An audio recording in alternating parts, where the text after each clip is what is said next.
The stagecoach lurched to a stop in front of the dusty general store, and Diana Vale pressed her trembling hand against the worn leather seat, steeling herself for whatever awaited her in Nogales, Arizona. She had traveled 3 weeks from Philadelphia, answering an advertisement that promised marriage to a rancher named Fletcher Sommers, and the entire journey had been spent preparing herself for the inevitable. She would be nothing more than a servant in his bed, a body to warm his nights and bear his children. Just as her late mother had warned her, all marriages were for women with no means. The August heat of 1883 hit her like a furnace as she stepped down from the coach, her dark blue traveling dress already clinging to her skin despite the modest cut. She clutched her single carpet bag and looked around at the sun-bleached buildings lining the main street, the mountains rising in the distance toward Mexico, and wondered if she had made the greatest mistake of her 22 years. A tall man separated himself from the shadow of the general store's awning, and Diana's breath caught in her throat. Fletcher Sommers was not what she expected.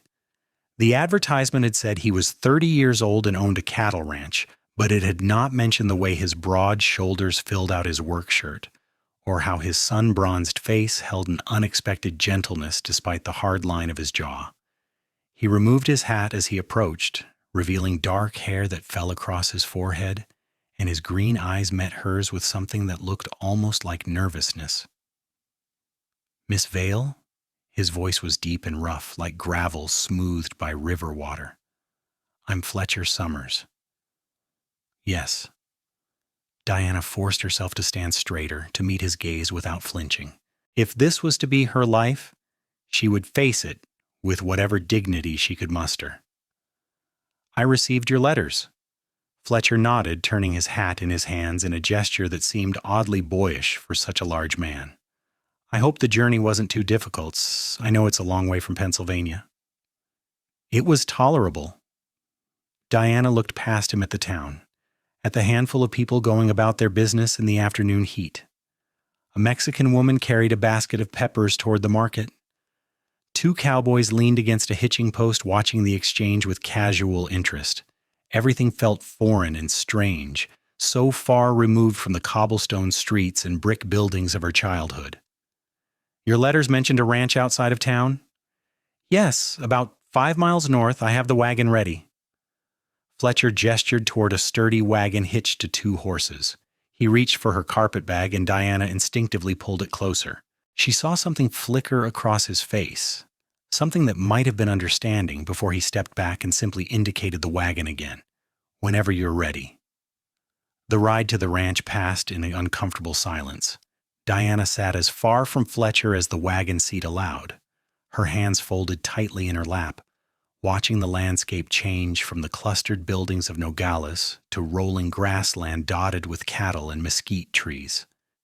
The heat was oppressive, nothing like the humid summers she remembered from back east, and sweat trickled down her spine beneath her corset. She tried not to think about what would happen when they reached the ranch, tried not to remember the whispered conversations between married women in Philadelphia, the resigned acceptance in their voices when they spoke of their duties. Fletcher's ranch appeared as they crested a low hill, and despite her anxiety, Diana felt a flutter of surprise. The house was larger than she expected, built of adobe and wood, with a covered porch that wrapped around 3 sides. Corrals and outbuildings spread out behind it, and she could see cattle grazing in the distance. It looked prosperous and well-maintained, not the rough bachelor quarters she had imagined. "This is the Circle S," Fletcher said, pulling the wagon to a stop in front of the house. "It's been in my family for 15 years. My father started it, and when he passed 2 years ago, it became mine." He climbed down and offered her his hand. Diana hesitated, then accepted it, feeling the calluses on his palm as he helped her from the wagon. His touch was brief and impersonal, and he released her as soon as her feet touched the ground. The interior of the house was cooler, thick walls keeping out the worst of the heat. Diana looked around the main room with its simple furniture and Navajo rugs on the floor. Everything was clean but spare, clearly the home of a man who lived alone. Her heart hammered against her ribs as Fletcher set her carpet bag down and turned to face her. "Miss Vale, I think we should talk plainly." He met her eyes, and she saw no cruelty there, only a kind of quiet intensity. I know this situation is not what either of us might have chosen under different circumstances. I needed a wife because this ranch is too much for one person, and a man alone out here raises questions. You needed—" He paused, seeming to search for the right words. "A place to go. The letters we exchanged were honest enough about that." Diana lifted her chin, unwilling to show how his words stung, even though they were true. "I understand the arrangement. You need someone to cook and clean and manage your household, and in return, I have a home and your name." She took a breath, forcing herself to continue. "And whatever else you require of me." Fletcher's brow furrowed. "I require your help with the ranch, yes, but Miss Vale, I want to be clear about something." He gestured towards the hallway that led off the main room. "There are 3 bedrooms in this house. Mine is at the end of the hall. I have prepared the room across from it for you. It has a door that locks from the inside." Diana stared at him, certain she had misheard. "I do not understand." "You have your own room." Fletcher's voice was gentle but firm. "I am not the kind of man who would force himself on a woman who barely knows him. We will be married, yes, because that is what we agreed to and what is necessary for propriety. But you will have your own space, your own privacy for as long as you need it." The words did not make sense. Diana had been preparing herself for weeks for the reality of marriage, for the moment when Fletcher would claim his rights as a husband. Every married woman she had ever known had spoken of it as an inevitability, an unpleasant duty to be endured. Her own mother, in the months before consumption took her, had warned Diana that men had needs and women had no choice but to submit. And yet here was this cowboy, this stranger, telling her she would have her own room with a lock on the door. "Why?" The word came out as barely a whisper. "Why would you bring me all this way if not to—" She could not finish the sentence, heat flooding her cheeks. Fletcher's expression softened. "I brought you here because I need help with this ranch, and you needed a way out of whatever situation you were in back east. I am not looking for a servant to use, Miss Vale. I am looking for a partner, someone who can build a life here with me. But that kind of partnership takes time and trust, and I will not rush you into anything you are not ready for." He picked up her carpet bag again. "Let me show you your room. You can rest and freshen up, and I will make us some supper. We can talk more about how this will work." Diana followed him down the hallway in a daze. The room he showed her was small but comfortable, with a real bed covered in a colorful quilt, a dresser, and a window that looked out over the ranch. True to his word, there was a sturdy lock on the inside of the door. Fletcher set her bag on the bed and moved toward the doorway, pausing at the threshold. "I know this is all strange and overwhelming," he said quietly, "but I want you to feel safe here, Miss Vale. You have my word that I will not enter this room unless you invite me to do so." He hesitated, then added, "There is a general store in town run by a woman named Mrs. Henderson. If you need anything at all, or if you want to send a letter back east, she can help you. I will not keep you prisoner here." Then he was gone, his boots echoing down the hallway, and Diana was alone in the small room with its locked door and comfortable bed. She sat down slowly, her legs suddenly weak, and tried to process what had just happened. This was not what she had expected. Fletcher Sommers was not what she had expected. She had armored herself for cruelty or indifference, had prepared to endure whatever came, but his gentleness had caught her completely off guard. Diana stood and moved to the window, looking out at the golden grassland and the cattle grazing peacefully in the distance. The sun was beginning its descent toward the horizon, painting the sky in shades of orange and pink. She could hear Fletcher moving around in the main room, the clink of pots and the creak of the stove being opened. He was making supper just as he had said he would. The simple domesticity of it made her throat tighten with unexpected emotion. She unpacked her few belongings, hanging her 2 other dresses in the small wardrobe and arranging her brush and mirror on the dresser. Everything she owned in the world fit in a single carpet bag, a testament to how far she had fallen after her mother's death. There had been debts, so many debts, and the boarding house where they had been living had wanted payment. Diana had been facing a choice between the streets or a different kind of servitude when she had seen Fletcher's advertisement in the newspaper, a rancher in Arizona seeking a wife. She had written to him that same day, her hand shaking as she penned careful lies about having skills in housekeeping and cooking, desperate for any escape from the future that awaited her in Philadelphia. A knock on the door made her jump. "Miss Vale, supper is ready when you are." Diana smoothed her hair and her skirts, checking her reflection in the small mirror. She looked tired and travel-worn, dark circles under her brown eyes, but there was nothing to be done about it. She opened the door to find Fletcher had already retreated to the main room. He stood at the stove, dishing stew into 2 bowls, and gestured for her to sit at the rough wooden table. The stew was simple but good, thick with beef and vegetables, and seasoned with chili peppers that made her eyes water. Fletcher ate in silence for a few minutes before setting down his spoon and looking at her directly. "I should tell you about the ranch and what I would need from you," he said.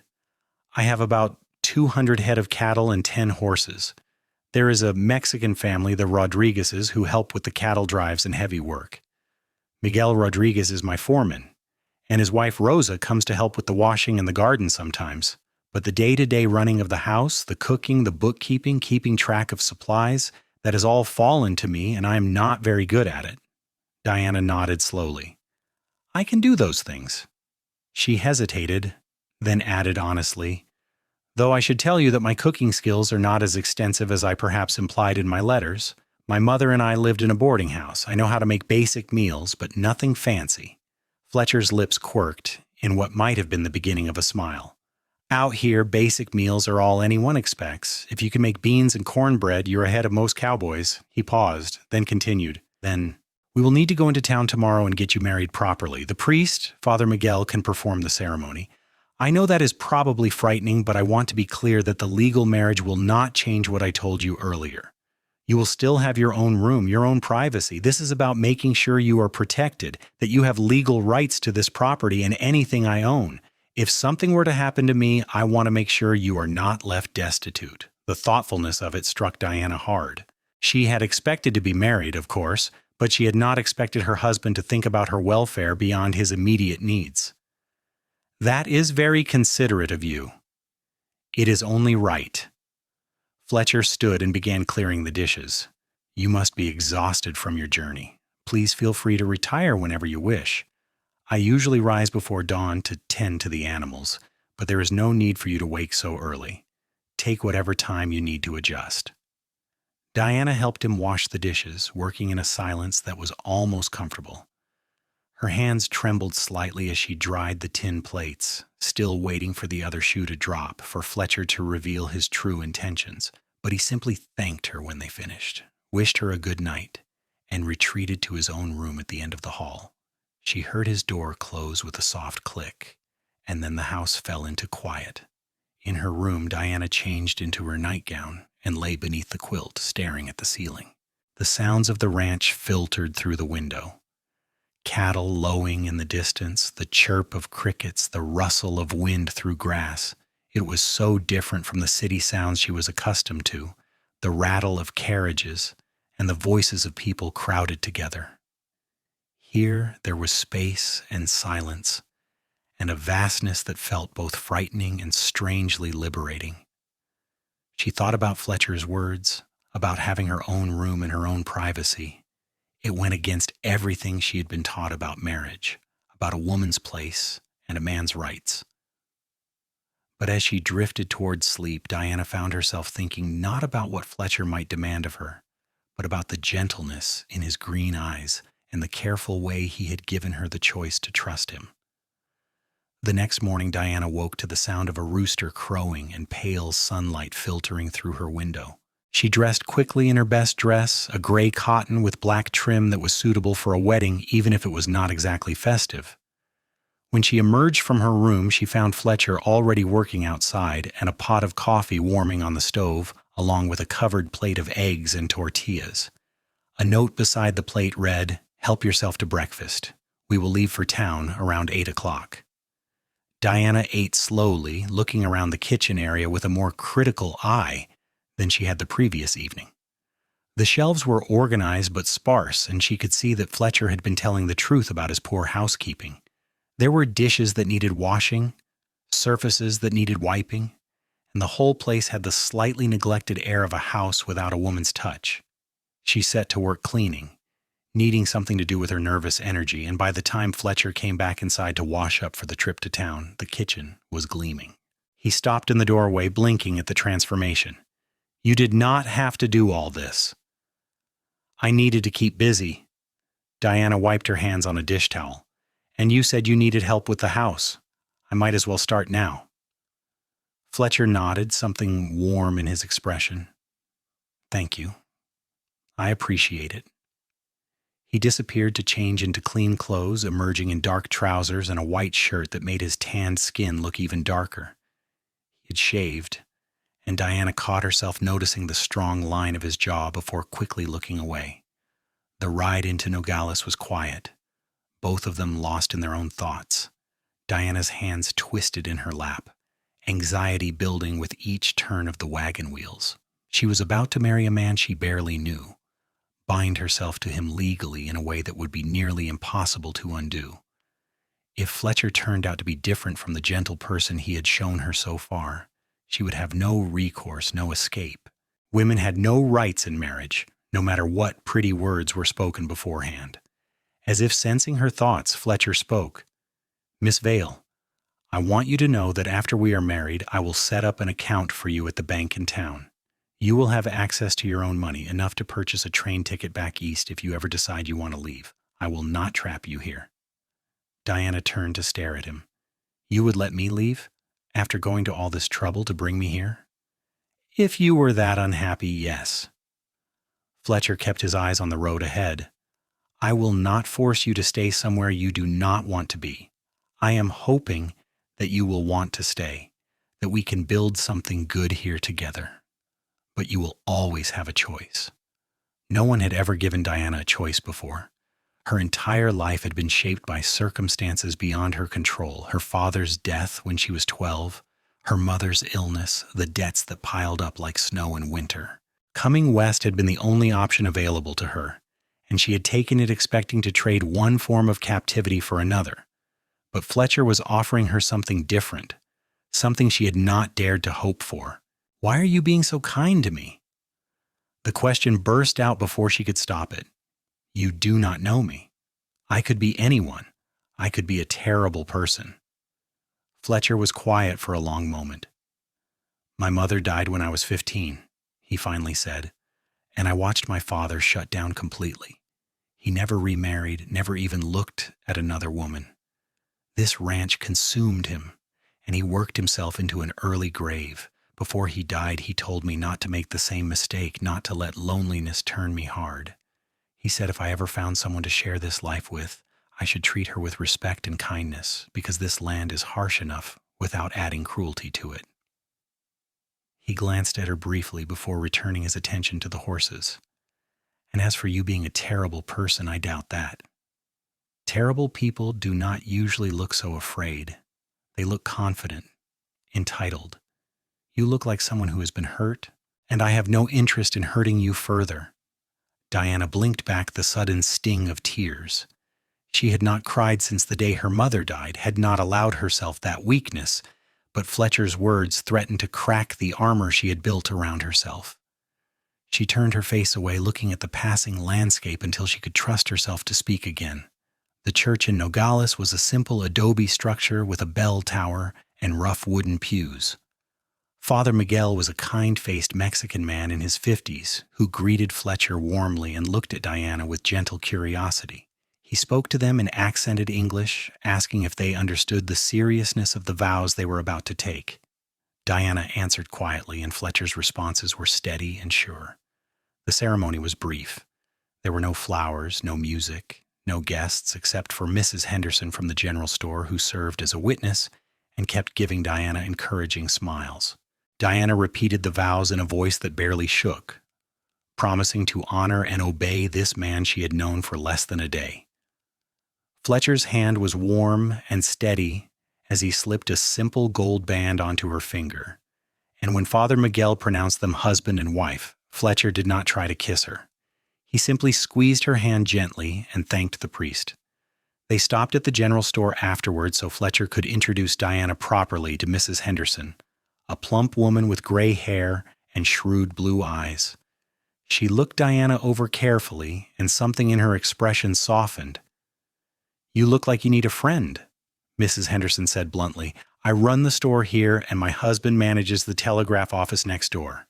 If you ever need anything at all, you come see me. Do you understand?" Diana nodded, understanding the unspoken message. Mrs. Henderson was offering her a lifeline, a place to go if things at the ranch went wrong. "Thank you. I appreciate that." Fletcher purchased supplies while Diana looked around the store, marveling at the mix of goods. American dry goods alongside Mexican pottery and blankets, barrels of beans and flour next to strings of dried peppers. Everything was so different from the stores back east, so much more varied and colorful. Mrs. Henderson showed her the small selection of fabrics and mentioned that she could order more from Tucson if Diana wanted to make new dresses. On the ride back to the ranch, Diana looked down at the gold band on her finger. She was married now. Diana Sommers instead of Diana Vale. It felt surreal, like something that had happened to someone else.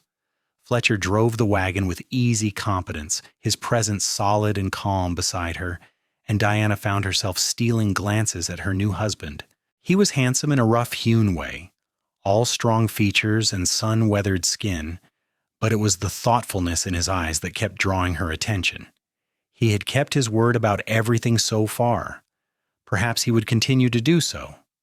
The days that followed settled into a rhythm that Diana found both strange and oddly comfortable. She woke early to make breakfast, learning to cook over the wood stove and experimenting with the ingredients available. Fletcher was patient with her mistakes, eating burned biscuits without complaint, and offering gentle suggestions about how to adjust cooking times for the drier climate. He spent his days working the ranch, riding out to check on cattle or mending fences or breaking horses, and Diana threw herself into managing the household. Rosa Rodriguez came to the ranch 3 days after the wedding, a warm-faced woman in her 40s who greeted Diana with a hug and a flood of Spanish. Fletcher translated, explaining that Rosa was welcoming her to the ranch and offering to teach her how to make proper tortillas. The two women spent the afternoon working together despite the language barrier, Rosa patiently showing Diana how to mix and knead the masa, how to pat the dough into thin circles and cook them on the hot griddle. Diana found herself laughing for the first time in months as she tried and failed to make her tortillas round, Rosa clicking her tongue and demonstrating again with practiced ease. Fletcher came in for the midday meal and stopped in the doorway, watching Diana and Rosa working together, flour dusting Diana's dress and a smile on her face. Something shifted in his expression, something warm and unguarded, before he quickly looked away and hung his hat on the peg by the door. At night, Diana retreated to her room and listened to Fletcher moving around the house, the creak of his boots on the floorboards, the sound of him washing up before bed. She had tested the lock on her door that first night, confirming that it worked, but she found she rarely used it. Fletcher had proven true to his word, never once trying to enter her room or pressure her in any way. He treated her with a kind of careful respect, as if she were something precious and fragile that might break if handled too roughly. 2 weeks into the marriage, Diana was hanging laundry on the line behind the house when she heard shouting from the direction of the corrals. She dropped the sheet she was holding and ran toward the sound, her heart hammering with sudden fear. She rounded the corner of the barn to find Fletcher on the ground, his leg twisted at an unnatural angle, and Miguel Rodriguez kneeling beside him. A young horse, barely broken, was bucking and squealing in the corral behind them. What happened? Diana dropped to her knees beside Fletcher, her hands hovering over him, unsure where to touch or how to help. The colt spooked and threw him. Miguel's English was better than his wife's, though still heavily accented. "I think his leg is broken." Fletcher's face was pale beneath his tan, sweat beading on his forehead, but he managed to speak through gritted teeth. It is not that bad. Just help me to the house." "Do not be stupid," Diana snapped, surprising herself with the vehemence in her voice. "You cannot walk on a broken leg. Miguel, help me get him into the wagon. We need to take him to a doctor." "There is no doctor in Nogales," Fletcher said. "Its closest one is in Tucson, and that is a day's ride." Diana felt panic rising in her chest. "Then what do we do?" "There is a healer in town," Miguel said. "Senora Alvarez, she knows about bones and herbs. She can help." They managed to get Fletcher into the wagon, though he bit back groans of pain with every movement. Diana climbed up beside him, and Miguel drove them into town at a pace that was as fast as he dared without jostling Fletcher too much. Diana held Fletcher's hand without thinking about it, feeling how tightly he gripped her fingers as waves of pain washed over him. Senora Alvarez lived in a small adobe house on the Mexican side of town. She was an ancient woman with silver hair in a long braid and eyes that seemed to see right through Diana. She examined Fletcher's leg with gentle, knowing hands, speaking in rapid Spanish to Miguel, who translated. "She says it is broken, but a clean break. She can set it, but it will hurt very much, and he will need to stay off it for many weeks." Fletcher nodded, his jaw clenched. "Do it." Diana stayed by his side as Senora Alvarez worked, holding Fletcher's hand and murmuring soothing nonsense as the old woman pulled and manipulated the broken bone back into alignment. Fletcher's grip on her hand was crushing, and she could feel him trembling with the effort of not crying out. When it was finally over and his leg was splinted and wrapped, he sagged back against the pillows, his face gray with pain. Senora Alvarez gave Diana a packet of herbs and instructions through Miguel. The herbs were to be made into tea to help with pain and to prevent fever. Diana was to keep the leg elevated and make sure Fletcher did not try to put weight on it too soon. The old woman looked at Diana with those all-seeing eyes and said something in Spanish that made Miguel hesitate before translating. "She says you are a good wife. She can see that you care for him." Diana felt heat rise in her cheeks. "Of course I care. He is my husband." But as they made the slow journey back to the ranch with Fletcher dozing fitfully in the back of the wagon, Diana realized the words were true in a way she had not quite admitted to herself. Over the past 2 weeks, she had come to care about Fletcher Sommers. He had shown her nothing but kindness and respect, had given her space to breathe and choose, and had slowly, carefully begun to earn her trust. The thought of him being hurt, of him being in pain, made her chest ache in a way that had nothing to do with duty or obligation. The next several weeks were challenging. Fletcher was a terrible patient, restless and frustrated with his inability to work. Diana found herself managing not just the household, but also helping Miguel coordinate the ranch work, learning about cattle and horses and water rights, and 100 other things she had never imagined needing to know. She brought Fletcher meals in his room and sat with him in the evenings, reading aloud from his small collection of books or simply talking about the day's events. It was during these quiet evenings that they truly began to know each other. Fletcher told her about growing up on the ranch, about his mother who had loved to sing and his father who had taught him everything about ranching.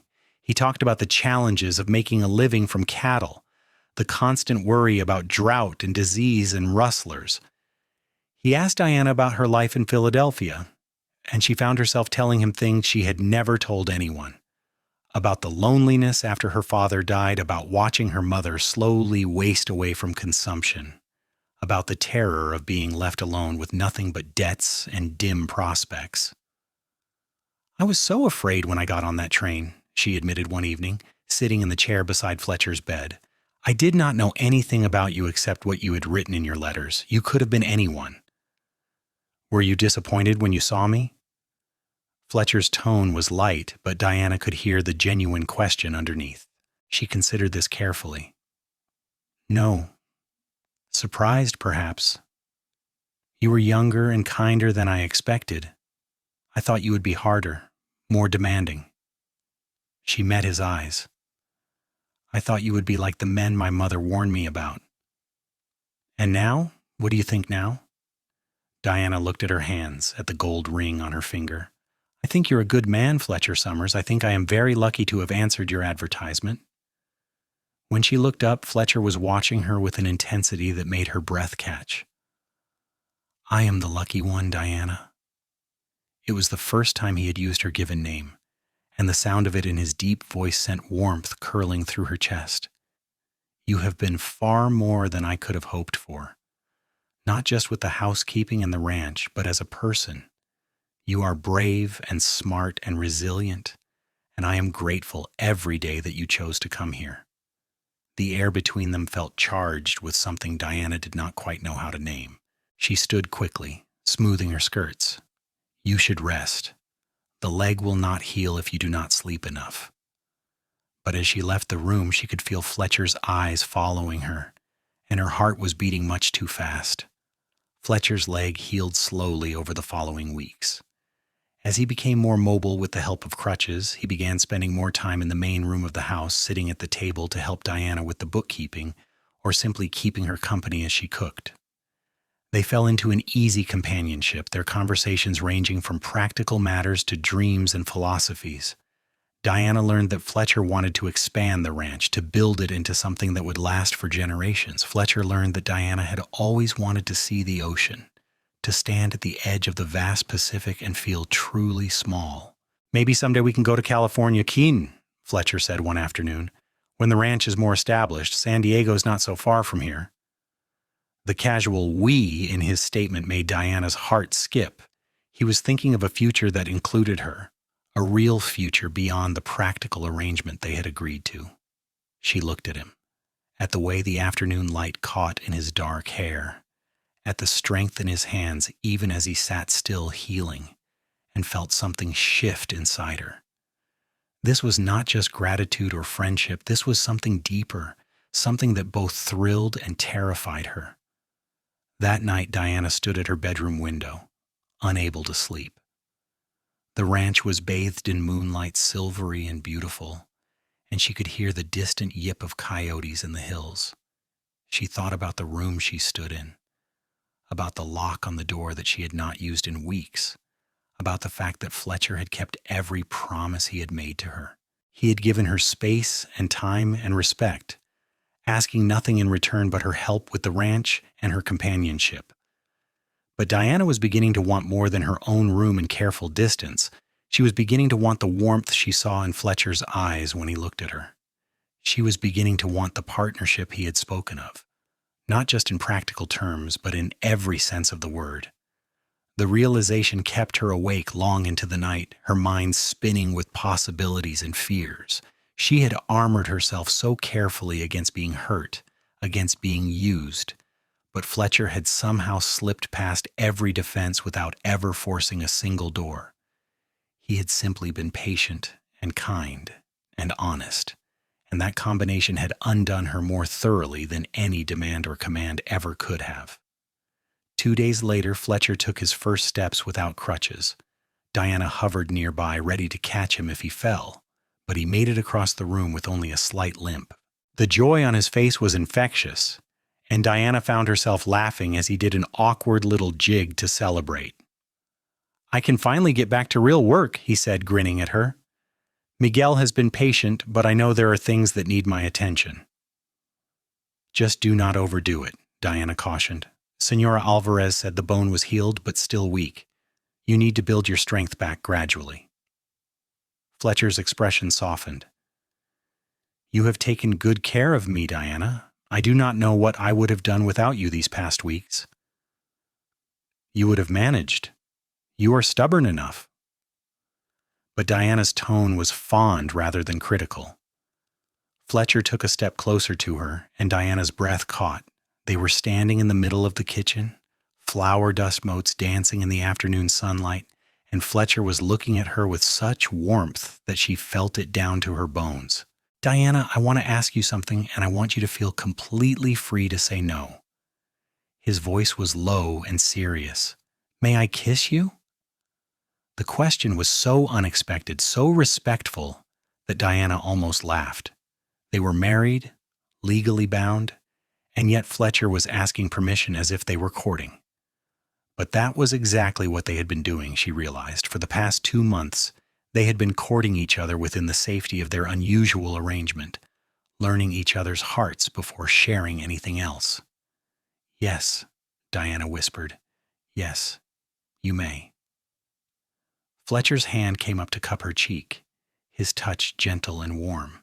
He leaned down slowly, giving her every opportunity to change her mind before his lips finally met hers. The kiss was soft and sweet, nothing demanding or forceful about it, just a tender question and answer between two people learning to trust each other. Diana's hands came up to rest on Fletcher's chest, feeling the solid beat of his heart beneath her palms, and she let herself sink into the moment, into the warmth and safety of being truly wanted rather than merely needed. When they finally pulled apart, Fletcher rested his forehead against hers. "I have wanted to do that for weeks," he admitted, "but I wanted to wait until you were ready. I think I've been ready for longer than I realized." Diana's voice was shaky but honest. "You have been so patient with me, Fletcher. So kind. I did not know men could be kind." "Then you have known the wrong men." Fletcher's thumb stroked her cheekbone. "You deserve kindness, Diana. You deserve to be treated like you matter." That night, Diana stood in front of her bedroom door for a long time, her hand on the knob. Fletcher had already retired to his own room, as he did every night, giving her space and privacy without question. But Diana found she did not want space anymore. She wanted the warmth of his arms and the sound of his breathing beside her. She wanted the partnership and intimacy that a real marriage could offer. She knocked on Fletcher's door softly, her heart hammering so hard she was sure he could hear it through the wood. When he opened it, he was wearing only his trousers, his chest bare, and Diana felt heat flood her face. But his expression was concerned rather than predatory. "Diana? Is something wrong?" "No, nothing is wrong." She took a deep breath, gathering her courage. "I just wanted to say that I do not need my own room anymore. If you still want me to be your wife in truth, I am ready for that now." Fletcher's eyes searched her face.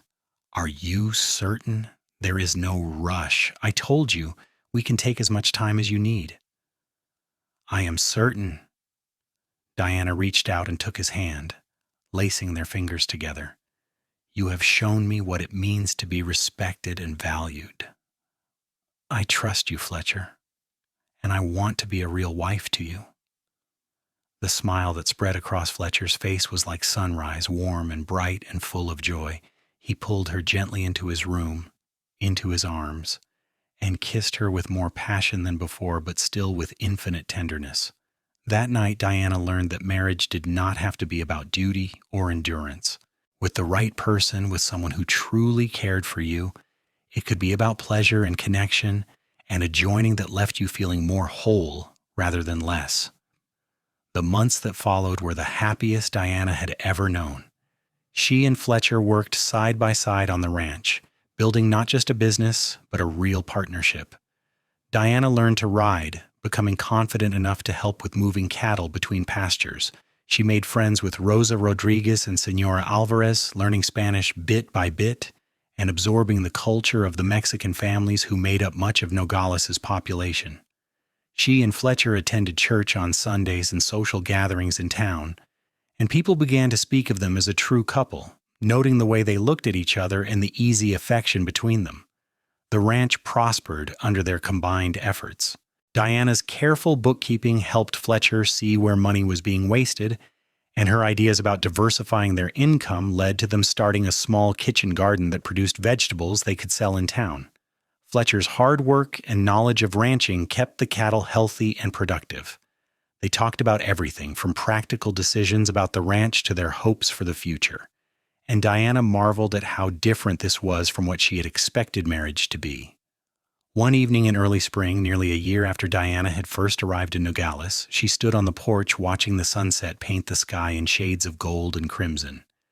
Fletcher came up behind her and wrapped his arms around her waist, pulling her back against his chest. "What are you thinking about?" he murmured into her hair. "About how different my life is now from what I thought it would be." Diana leaned into his embrace. When I got on that train in Philadelphia, I was so frightened. I thought I was trading one kind of prison for another. And now? Now I feel free. Diana turned in his arms to face him. You gave me that, Fletcher. You gave me the space to choose, and that made all the difference. Fletcher kissed her softly. You gave me something too. You gave me a real home instead of just a house. You gave me someone to build dreams with instead of just existing day to day. He hesitated, then added, I love you, Diana. I have for months now. I wanted you to know.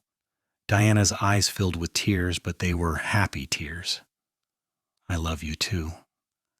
I think I started falling for you the moment you showed me that room with the lock on the door and gave me the choice to trust you. They stood together in the fading light. Two people who had found each other through circumstance but had chosen each other through love.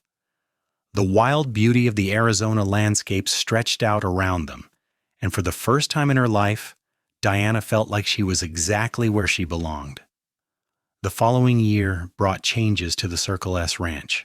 Diana discovered she was pregnant in the summer, and Fletcher was beside himself with joy and worry. He became even more protective of her, trying to prevent her from doing any heavy work, until Diana finally sat him down and explained that women had been having babies for thousands of years, and she was perfectly capable of continuing her normal activities.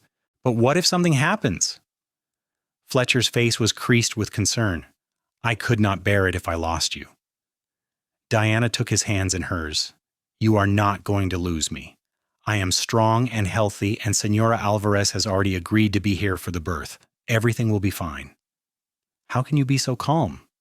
Because I am not alone in this. I have you. Diana smiled at him. We will face this together just like we face everything else. Their son was born in March of 1885 after a long labor that left Diana exhausted but triumphant. Fletcher was there for the whole thing, holding her hand and wiping her forehead with a cool cloth, his face pale but determined. When Senora Alvarez finally placed the squalling infant in Diana's arms, Fletcher looked at them both with such love and wonder that Diana felt her heart might burst. What should we name him? Fletcher asked, his finger gently touching the baby's tiny hand. I was thinking about your father, Diana said softly. What was his name? William? But he went by Will. Fletcher's voice was thick with emotion.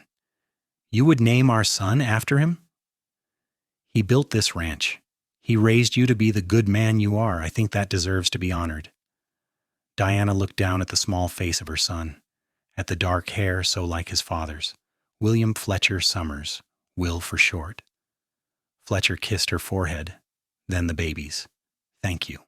For him, for everything. You have given me more than I ever dreamed of having. Life with a baby was challenging but rewarding. Diana was surprised by how natural motherhood felt, how fiercely she loved the small person who depended on her for everything. Fletcher was a devoted father, spending hours holding Will and talking to him as if the baby could understand every word. Miguel and Rosa doted on the child, and soon the whole ranch felt like an extended family rather than just a business.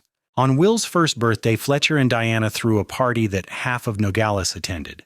Mrs. Henderson brought a cake she had baked herself, and Senora Alvarez gave Will a blanket she had woven with protective symbols worked into the pattern. Father Miguel blessed the child and spoke about the importance of raising him with love and faith. Diana looked around at all these people who had become her friends, her community, and marveled at how much her life had changed. Are you happy? Fletcher asked her that night after all the guests had gone and Will was sleeping peacefully in his cradle. Happier than I ever thought possible. Diana kissed him. You gave me a life I did not know I could have. We gave each other that. Fletcher pulled her close. And it is just the beginning, Diana. We have so much more ahead of us.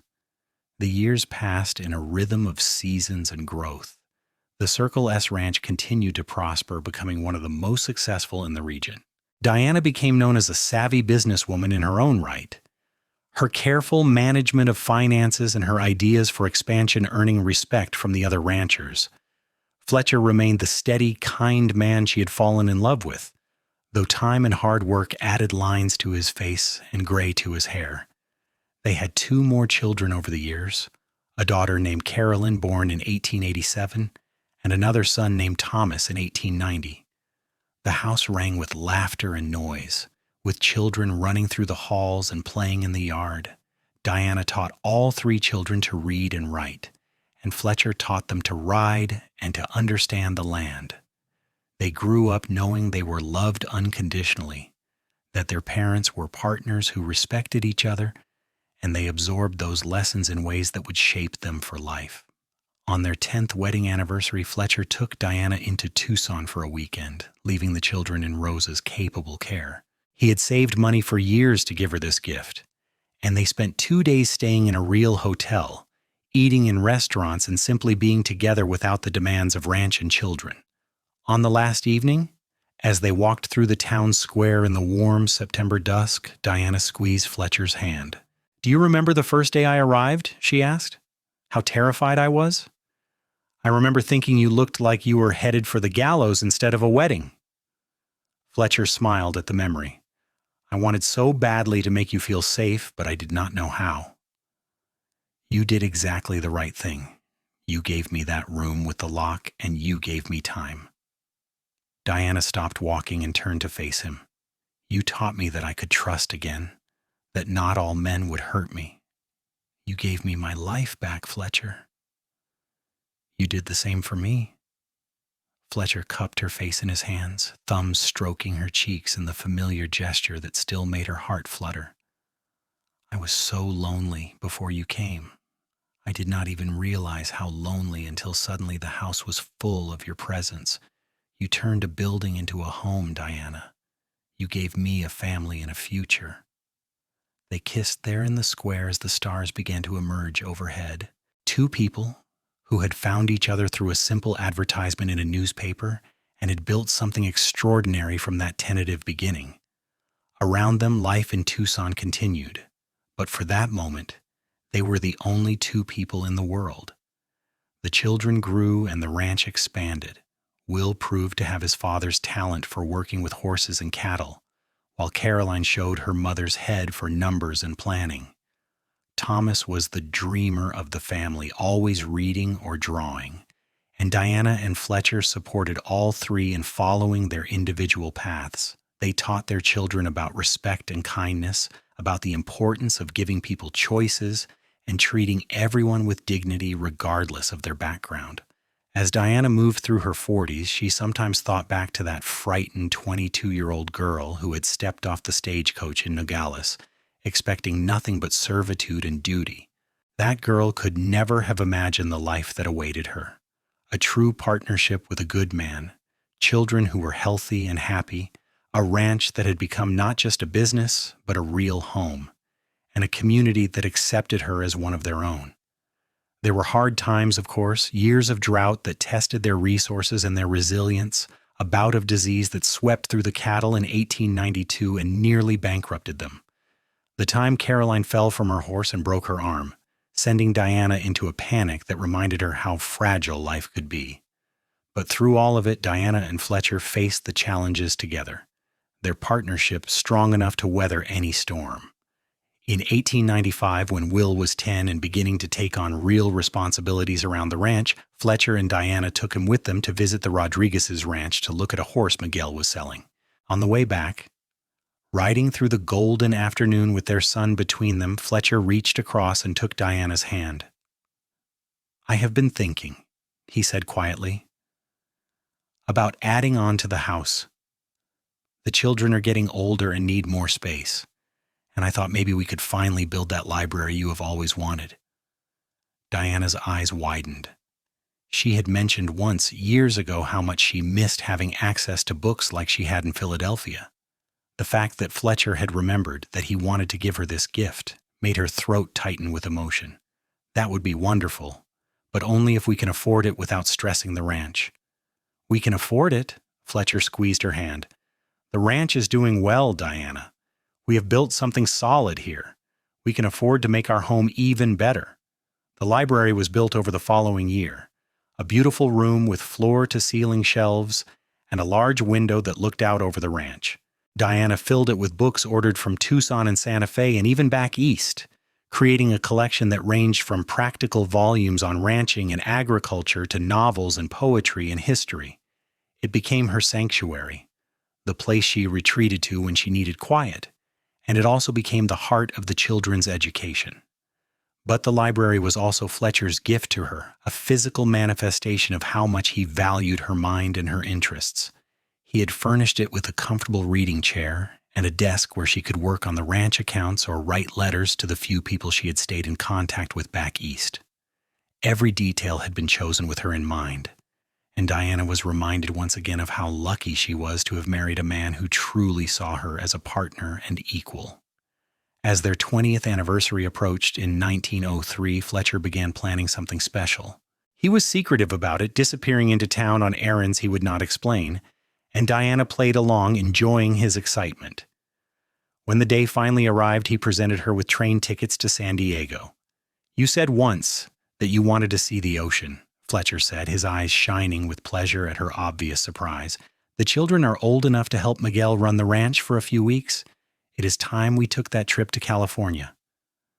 Diana threw her arms around him, tears streaming down her face. "You remembered. After all these years, you remembered." "I remember everything you have ever told me." Fletcher held her close. "Every dream, every hope.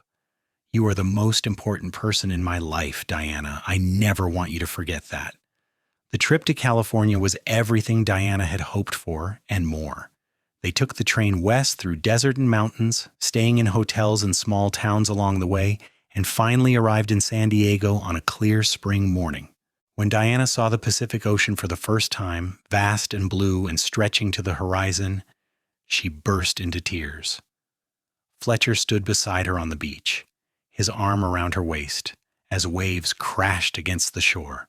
Was it worth the wait? More than worth it. Diana leaned her head on his shoulder. "Thank you for this. Thank you for remembering, for making it happen." They spent a week in San Diego, walking along the beach, exploring the town, eating fresh fish, and enjoying the cooler coastal climate. It was a second honeymoon, a chance to reconnect away from the demands of ranch and family, and they returned to Nogales refreshed and even more in love than before. The children grew into young adults with their own dreams and ambitions. Will, at 18, was already managing much of the day-to-day ranch operations and talking about one day taking over completely. Caroline, at 16, was courting the son of another rancher, a young man named James who Fletcher and Diana both approved of. Thomas, at 13, announced that he wanted to go to college back east to study art and literature, and though Diana worried about him leaving, she and Fletcher supported his dream. "We cannot keep them here if they want to see the world," Fletcher said one night as they sat together on the porch, watching the stars emerge. "We can only raise them right and trust that they will make good choices." "I know. It is just hard to imagine any of them leaving." Diana rested her head on Fletcher's shoulder. "This house has been so full for so long. And it will continue to be full. Will is not going anywhere, and even if Caroline marries and Thomas goes east, they will come back to visit. This will always be their home." Fletcher kissed the top of her head, "Just as it is ours." In 1905, Caroline married James in a ceremony at the church in Nogales. Diana cried happy tears as she watched her daughter, radiant in a white dress, promise to love and honor her new husband. Fletcher stood beside her, his hand in hers, and Diana knew he was thinking the same thing she was. Caroline had the confidence and strength to demand respect in her marriage because she had seen what a true partnership looked like. They had given their daughter that gift by example. Will married 2 years later, bringing his bride Sarah to live at the Circle S. Sarah was a quiet, capable woman who fit seamlessly into the family, and she and Diana became close friends as well as mother and daughter-in-law. When Sarah and Will announced they were expecting a baby in 1908, Diana was overcome with joy at the thought of becoming a grandmother. The baby, a girl named Elizabeth, was born in the same bedroom where all 3 of Diana's children had been born. Diana was there for the birth, helping Senora Alvarez, who was now very old but still the best midwife in the region. When she held her granddaughter for the first time, Diana thought about the circle of life, about how she had come to this ranch as a frightened young woman with nothing, and now she was a grandmother surrounded by family and love. Fletcher was besotted with Elizabeth, spending hours holding her and singing to her the same songs his own mother had sung to him.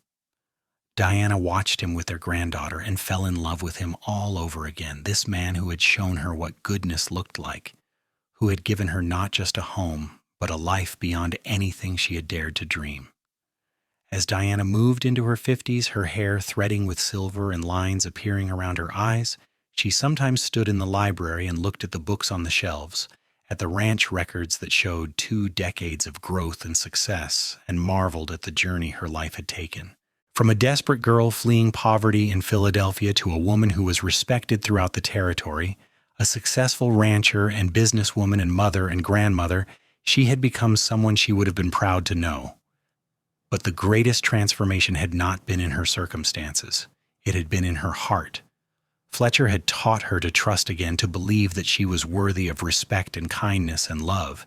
He had shown her through actions rather than words that marriage could be a partnership of equals, that a man could be strong without being cruel, and that real love was built on a foundation of choice and freedom rather than obligation and force. In the spring of 1910, on a warm afternoon when the desert was blooming with wildflowers, Diana and Fletcher celebrated their 27th anniversary. They rode out to a hill that overlooked the ranch, the same hill where Fletcher had taken her shortly after they married to show her the extent of the property. Now, looking down at the thriving ranch with its expanded corrals and outbuildings, at the house with its library and the new wing they had added for Will's family, Diana felt a profound sense of accomplishment and peace. "Do you ever regret it?" Fletcher asked, his arm around her shoulders. "Answering that advertisement? Coming all this way?" Diana turned to look at her husband, at the man who had kept every promise he had ever made to her, who had given her the gift of choice and time and unconditional love. His hair was mostly gray now, and there were deep lines around his eyes from years of squinting into the sun, but he was still the most handsome man she had ever known. More importantly, he was still the kindest, the most decent, the most honorable. "Not for a single moment," Diana said firmly. "You gave me my life, Fletcher. You taught me what it meant to be truly free, truly valued. I would make the same choice 1,000 times over." Fletcher pulled her close and kissed her, and Diana tasted salt and warmth and the promise of more years together. Below them, the ranch stretched out in the golden afternoon light, a testament to what 2 people could build when they chose to respect and honor each other. This was her home, her haven, the place where she had learned to trust and to love and to believe in happy endings. And as the sun began its descent toward the horizon, painting the sky in shades of amber and rose, Diana knew that her story, which had begun with fear and desperation on a dusty street in Nogales, had become something beautiful. She had come west expecting to be used, to endure, to simply survive. Instead, she had found a partner, a love that transformed her, and a life filled with joy and purpose and deep, abiding happiness. Fletcher tightened his arm around her, and Diana leaned into his strength, grateful for every moment that had led her to this man, this place, this extraordinary life. The Wild West had been harsh and unforgiving to many, but for Diana and Fletcher Sommers, it had been the setting for a love story that proved kindness and respect could triumph over fear and expectation. They had built not just a ranch, but a legacy of love that would continue through their children and their children's children, a reminder that sometimes the greatest adventures begin with a simple act of faith and the courage to answer an advertisement in a newspaper. As they rode back to the house in the fading light, Diana thought about that young woman who had stepped off the stagecoach 27 years ago, terrified and alone and expecting nothing but duty and endurance. If she could speak to that girl now, she would tell her that the fear was worth it, that the journey would lead somewhere wonderful, and that the cowboy who gave her her own room instead of demanding her submission would become the greatest love of her life. She would tell her to be brave, to take the chance because on the other side of fear lay a happiness more profound than anything she could imagine. The Circle S Ranch continued to thrive under the combined efforts of Diana, Fletcher, Will, and Sarah. More grandchildren came, filling the house with laughter and life. Thomas returned from college for visits, bringing stories of the wider world, but always glad to come home to the ranch. Caroline and James built their own property nearby, and the two families remained close, their children growing up together as Diana and Fletcher had always hoped. Through it all, the partnership between Diana and Fletcher remained strong. They still sat together on the porch in the evening, still talked about everything and nothing, still looked at each other with the same love and respect that had built their marriage from its unconventional beginning.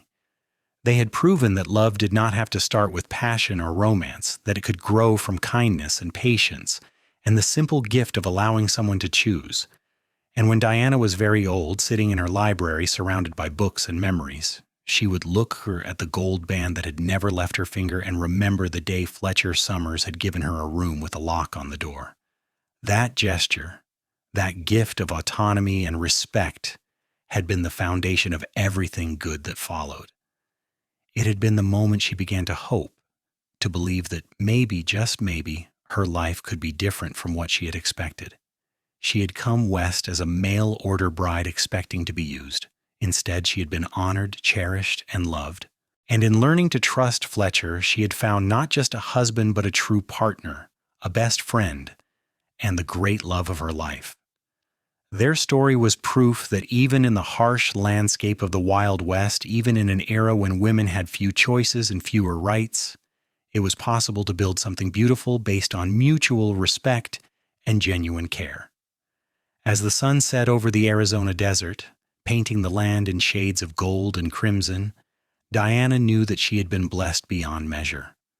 The frightened girl from Philadelphia had become a woman of strength and substance, a matriarch of a thriving family and the beloved wife of a good man. It was more than she had ever dared to dream, and it had all begun with a single act of kindness. A cowboy giving a stranger her own room and the freedom to choose her own path. That choice, that respect had made all the difference.